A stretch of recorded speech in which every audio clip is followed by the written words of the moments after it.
கனிமிக்க அல்லாஹ்வின் நல்லடியார்களே, நபி ஸல்லல்லாஹு அலைஹி வஸல்லம் அவர்கள் ஒரு நாள் கபிரிஸ்தான் மண்ணறையை கடந்து செல்லக்கூடிய நேரத்தில் அங்கே ஒரு பெண்மணி நின்று கடுமையாக அழுது கொண்டிருப்பார். சாதாரணமாக மரணத்தினுடைய நேரங்களில், கபரை கடக்கக்கூடிய நேரங்களில், ஜனாசாவை பார்க்கக்கூடிய நேரங்களில் இயல்பாக அழுகுதல் என்பது ஒரு யதார்த்தமான விஷயம்தான். நபி ஸல்லல்லாஹு அலைஹி வஸல்லம் அவர்கள் தன்னுடைய மகன் இப்ராஹிம் அவர்கள் மரணிக்கக்கூடிய நேரத்தில் கூட அழுதிருக்கிறார்கள் என்கிற ஹதீஸும் என்கிற செய்தியும் ஹதீசுகளில் பதிவு செய்யப்பட்டிருக்கிறது. ஆனால் அந்த பெண்மணி மிக கடுமையாக அழுது கொண்டிருக்கிறார். மார்க்கத்தால் தடுக்கப்பட்ட விதத்திலே, மார்க்கத்தில் நீங்கள் கண்ணீர் சிந்துவதையோ அழுவதையோ கவலை வெளிப்படுத்துவதையோ மார்க்கம் எங்கேயும் தடுக்கவில்லை. முகத்திலேயும் நெஞ்சிலேயும் அடித்து கொண்டு ஜாஹிலிய முட்டாள்தனமான காலகட்டங்களில் எப்படி ரசூலுல்லாஹ்வுடைய காலத்திற்கு முன்னால் இருந்ததோ அதுபோல் நீங்கள் செயல்படாதீர்கள் என்று தடை இருக்கிறது. அது மாதிரியான ஒரு நிலையில் ஒரு பெண்மணி அழுது கொண்டிருக்கிறார். நபி ஸல்லல்லாஹு அலைஹி வஸல்லம் அவர்கள் அந்த கபரை கடந்து சென்று கொண்டிருக்கிறார். செல்லக்கூடிய நேரத்தில் பின்னால் இருந்து நபி ஸல்லல்லாஹு அலைஹி வஸல்லம் அவர்கள் அந்த பெண்மணியிடத்தில் பேசுகிறார்கள், நீங்கள் இவ்வாறு அழுக வேண்டாம், நீங்கள் இவ்வாறு அழுக வேண்டாம், இந்த மாதிரி அழுகிறது சரியான விஷயம் அல்ல, நீங்கள் அழுகாதீர்கள், இப்படி அழுது கொண்டு இருக்காதீர்கள் என்று நபி ஸல்லல்லாஹு அலைஹி வஸல்லம் அவர்கள் அந்த பெண்மணியிடத்தில் சொன்ன பொழுது, பின்னால் இருந்து பேசுவது யார் என்று தெரியாமல் அந்த பெண் மிக விரைவாக பேசுகிறாள். எனக்கு வந்த இந்த கஷ்டம் உங்களுக்கு வந்திருந்தால் தெரிந்திருக்கும்.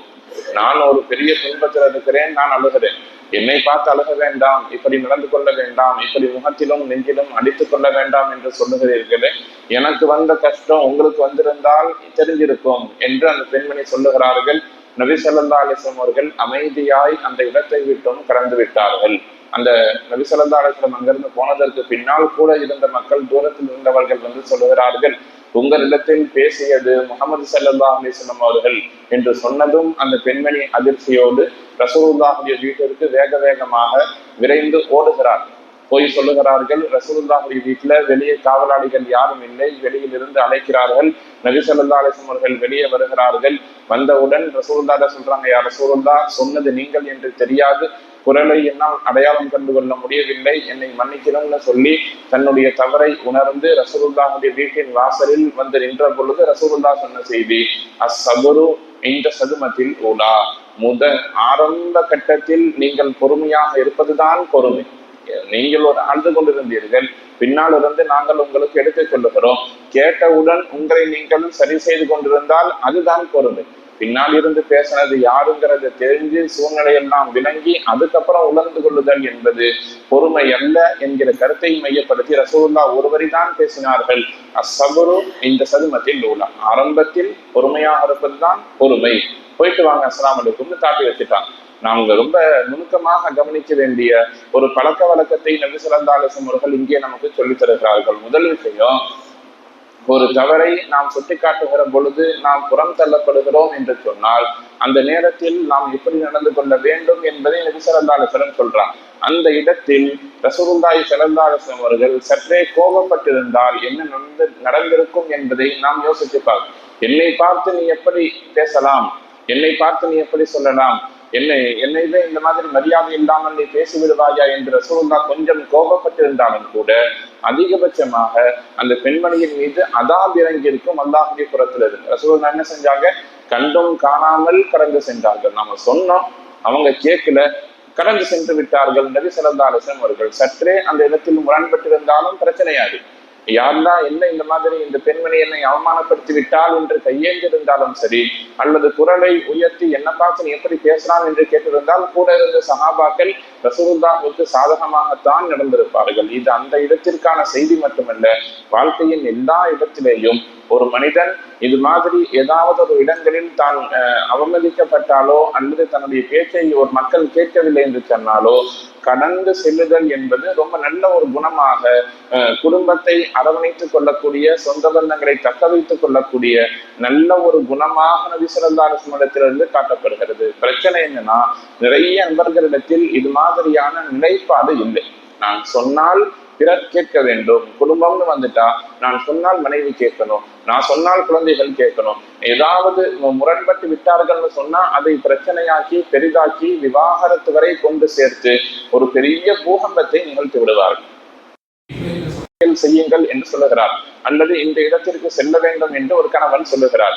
ஏதாவது ஒரு இயற்கையான சூழ்நிலை மனைவியால் உடனே நான் சொன்னதை நீ கேட்கலையா, நீ நீ நீ தெரிதா நான் தெரிதா என்று சண்டையை ஊதி ஊதி ஊதி பெருசாக்கி கடைசியில் விவாகரத்து வரை கொண்டு போய் சேர்த்து விடுகிறார்கள். என்ன பிரச்சனைன்னு பார்த்த அடிப்படையில ஒண்ணுமே இருக்காது. நாம் அதைத்தான் சொல்லுகிறோம். நபி ஸல்லல்லாஹு அலைஹி வஸல்லம் சூழ்நிலையை எப்படி கையாண்டார்களோ அதே போல வாழ்க்கையில் எல்லா இடத்திலேயும் சிக்கல்களை சிரமங்களை மிக லேசாக கையாள நாம் தெரிந்து கொள்ள வேண்டும். ஒரு மனிதனால் பிரச்சனையை எவ்வளவு பெரிதாக வேண்டுமானாலும் பூதாகரமாக்க முடியும், ஆனால் மிக சாதாரணமாக கடந்து செல்லுதல் என்பதுதான் ஆக பெரும் திறமை.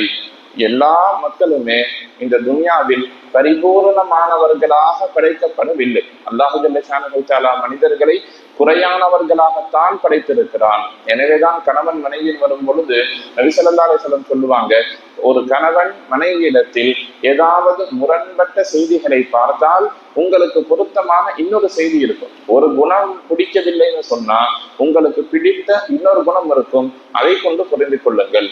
ஒரு மனைவி கணவனிடத்தில் தனக்கு பிடிக்காத 1000 விஷயங்களை பார்த்தால் தனக்கு பிடித்த ஏதாவது ஒரு செய்தி அங்கே இருக்கும், அதை பார்த்து பொருந்திக் கொள்ளுங்கள்.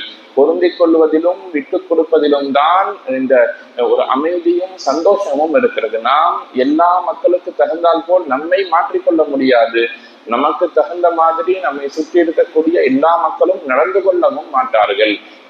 அப்ப நாம் என்ன செய்வதுன்னு கேட்டால், ரசூலுல்லாஹ் விட்டு கொடுத்து கடந்து சென்றதை போல் ஒரு சில நேரங்களில் கண்டும் காணாமல் நீங்கள் அந்த இடத்தை விட்டும் கடந்து சென்று விடுங்கள். ரசூலுல்லாஹி ஸல்லல்லாஹு அலைஹி வஸல்லம் தெரிந்து ஆயிஷா ரலியல்லாஹு சொல்லக்கூடிய ஹதீஸுகள்ல மிக நீளமான ஹதீஸுகளில் ஒன்று முஸ்லிம் ஷரீஃபில் இடம் பெற்றிருக்கும். சஹீஹ் முஸ்லிம்ல ஒரு ஹதீஸ் இருக்கிறது, மிக நீண்ட ஒரு ஹதீஸ். என்ன செய்தின்னு சொன்னா, ரசூலுல்லாஹி ஸல்லல்லாஹு அலைஹி வஸல்லம் வந்து ஆயிஷா ரலியல்லாஹு பேசுறாங்க. இரவு நேரத்தில் பேசுகிறார்கள். என்ன செய்தியை பேசுறாங்கன்னா, 11 பெண்கள் ஒன்று சேர்ந்தோம் என்று ஆரம்பிக்கிறாங்க. அதாவது கணவன் மனைவிக்கு மத்தியில் இருக்கக்கூடிய உரையாடல்ல நான் அங்க போனேன், அவங்களை பார்த்தேன், இங்க வந்தேன், என்ன செய்தின்னு சொல்லி கணவனும் மனைவியும் பரஸ்பரம் பேசுவதை போல ஆயிஷா ரலியல்லாஹு ரசூலுல்லாஹ்ட்ட வந்து பேசுகிறார்கள் இரவு நேரத்தில். பொதுவாக இரவு நேரங்களில் இபாதத் செய்வது ரசூலுல்லாஹ்வுக்கு கடமை. இரவு வணக்கம் என்பது ரசூலுல்லாஹ்வுக்கு கடமை.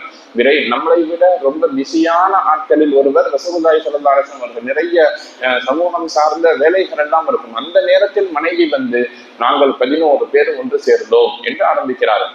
11 பேர் ஒன்று சேர்ந்து, பொதுவாக பெண்கள் ஒன்று சேர்ந்தால் ஒன்று கணவனை பற்றியோ மாமியாரை பற்றியோ பேசுவார்கள். அந்த 11 பேருமே தன்னுடைய கணவன்மார்களுடைய அந்த குணம் எப்படி இருந்தது என்பதை பற்றி பேசினார்கள். அதை ஆயிஷா ரலியல்லாஹு ரசூலுல்லாஹ்ட்ட சொல்றாங்க. ஒவ்வொருவரும் எப்படி நடந்து கொண்டார்கள் என்பது அந்த ஹதீஸ்ல பதிவு செய்யும். அந்த ஹதீஸ்ல பதிவு செய்யப்பட்ட செய்தி, ஒவ்வொரு பெண்மணியாக தன்னுடைய கணவனை பற்றி என்ன சொன்னார்கள். அந்த இடத்துல ஆயிஷா ரலியல்லாஹு தன்னுடைய கணவரான ஹஜ்ரத் ரசூலுல்லாஹி ஸல்லல்லாஹு அலைஹி வஸல்லம் அவர்களை பற்றியும் அங்கே பேசியிருப்பார்கள். ஒவ்வொருவரும் ஒரு உதாரணத்தை சொல்லி, என்னுடைய கணவர் வீட்டில் இருந்தால் இப்படி இருப்பார், வெளியே போனால் இப்படி இருப்பார், இப்படி நடந்து கொள்வார் என்று ஒவ்வொருவரை பற்றியும் செய்தியை சொல்லி சொல்லி சொல்லி 11 செய்திகளை ஆயிஷா ரலியல்லாஹு ரசூலுல்லாஹ்ட்ட சொல்றாங்க. எல்லாவற்றையும் நபி ஸல்லல்லாஹு அலைஹி வஸல்லம் அமைதியாக கேட்டார்கள். ஹதீஸில் பதிவு செய்யப்பட்டிருக்கு.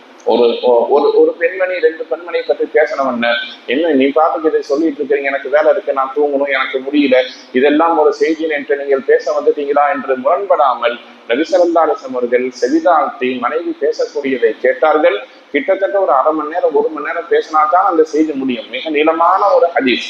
இருந்தாலும் மனைவிக்காக நபி ஸல்லல்லாஹு அலைஹி வஸல்லம் அவர்கள் சற்றே விட்டு கொடுத்தார்கள், சகித்து கொண்டார்கள். இந்த மாதிரியான செய்தி, இந்த மாதிரியான தன்மைதான் ஒரு முஃமினுக்கு வாழ்க்கையில் எல்லா இடத்திலேயும் இருக்க வேண்டும் என்பதை இது மாதிரியான வரலாறுகள் நமக்கு சொல்லித் தருகிறது. எப்பொழுது நமக்கு முன்னால் ஏற்படக்கூடிய பிரச்சனைகளை, சிக்கல்களை கடந்து செல்ல பழகி கொள்கிறோமோ அப்பொழுது நம்மை சுற்றி நிறைய உறவுகள் நமக்காக இருக்கும். இவரோடு சேர்ந்து பயணித்தால், இவரோடு இருந்தால் நமக்கு எந்த பிரச்சனையும் இல்லை, நம்மை இவர் குத்தி காட்ட மாட்டார், நம்மிடத்தில் இவர் குறை பார்க்க மாட்டார் என்று மக்கள் அதிகம் நேசிக்கக்கூடிய ஒரு மனிதராக நாம் மாறிவிடலாம். எப்பொழுது மாறலாம்னு சொன்னா, மக்களை அரவணைத்துக் கொள்ளுகிற பொழுது. எனவே நம்மிடத்தில் இருக்கக்கூடிய நல்ல பண்புகளில் மிக முக்கியமாக இருக்க வேண்டிய பண்பு என்னன்னா, அரவணைப்பதும் விட்டு கொடுப்பதும். நம்மை சுற்றி முரண்பட்ட செய்திகள் நடக்கிற பொழுது கடந்து செல்லக்கூடிய தன்மையும் இருக்க வேண்டும். இருக்கும் பட்சத்திலே மக்களால் நேசிக்கப்படக்கூடிய நல்ல மனிதராய் நாம் மாறிப்போகலாம். எல்லாம் வல்ல ரப்புல் ஆலமீன் அல்லாஹ் ஜல்ல ஷானஹு தஆலா துன்யாவில் விட்டு கொடுத்து வாழக்கூடிய நல்ல மக்களாக, உறவுகளை அரவணைத்துக் கொள்ளக்கூடிய நல்ல மக்களாக நம் அனைவரையும் ஆக்கி நல்லொரு புரிவானாக. வாஹிரு தஅவானா அனில் ஹம்துலில்லாஹி ரப்பில் ஆலமீன்.